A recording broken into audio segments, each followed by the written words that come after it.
July 16, 2024 పర్వత శిఖర అనుభవం యొక్క రహస్యములు. నా నోరు వాడిగల ఖడ్గంగా ఆయన చేసియున్నాడు. తన చేతి నీడలో నన్ను దాచియున్నాడు. నన్ను మెరుగుపెట్టిన అంబుగా చేసి తన అంబుల పొదులు మూసిపెట్టి ఉన్నాడు. ఇశ్రాయేలు, నీవు నా సేవకుడవు, నీలో నన్ను మహిమపరచుకొనెదను అని ఆయన నాతో చెప్పెను. యెషయా గ్రంథము 49వ అధ్యాయము 2-3 వచనములు. 23వ పర్వత శిఖరము.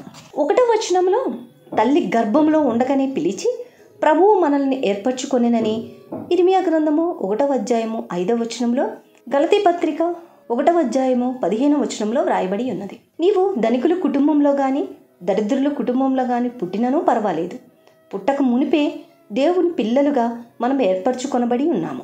దేవుని ప్రణాళిక ఏదైనాను అది సంపూర్ణము.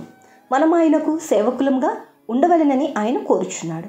ఈ మాటలు కేవలము బోధకులకు మాత్రమే కాక ప్రతి విశ్వాసికి వర్తించుచున్నది. ప్రతి విశ్వాసి పురుషుడే గాని స్త్రీయే గాని దేవుని సేవించువారై ఉండవలెను.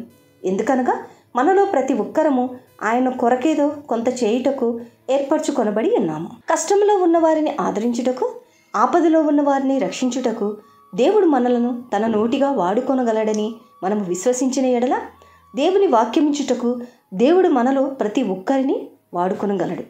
చెప్పుటకు చేతకానిచో ప్రార్థన ద్వారా దేవుని వాక్యమును అందించవచ్చు. ఎవరైనా ఒంటరిగా ఉండి కృంగి ఉండిన ఎడల వారిని ప్రక్కకు తీసుకొని పోయి వారితో కలిసి ప్రార్థించుట ద్వారా వారిని ఓదార్చవచ్చును. కొన్ని సందర్భాల్లో కొన్ని బైబిల్ వచనములు పంచుకొనుట ద్వారా దుఃఖములోను, శ్రమలోను, ఇబ్బందిలోనూ ఉన్న ఎవరో ఒకరు ఆదరించబడుటను మనము చూడగలము. ఎవరికైనా ఇచ్చుటకై వర్తమానం ఇమ్మని ప్రభువును అడుగుము.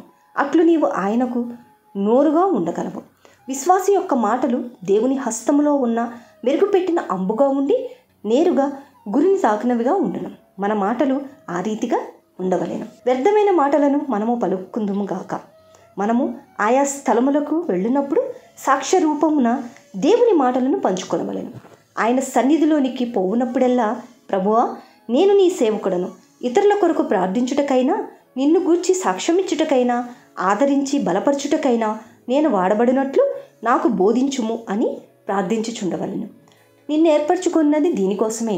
ఇకనైనా ఆయన చేతి నీడలో దాచబడి వాడిగల ఖడ్గంగా ఇతరులకు ఆశీర్వాదకరంగా మన జీవితాలను మలుచుకుందాము.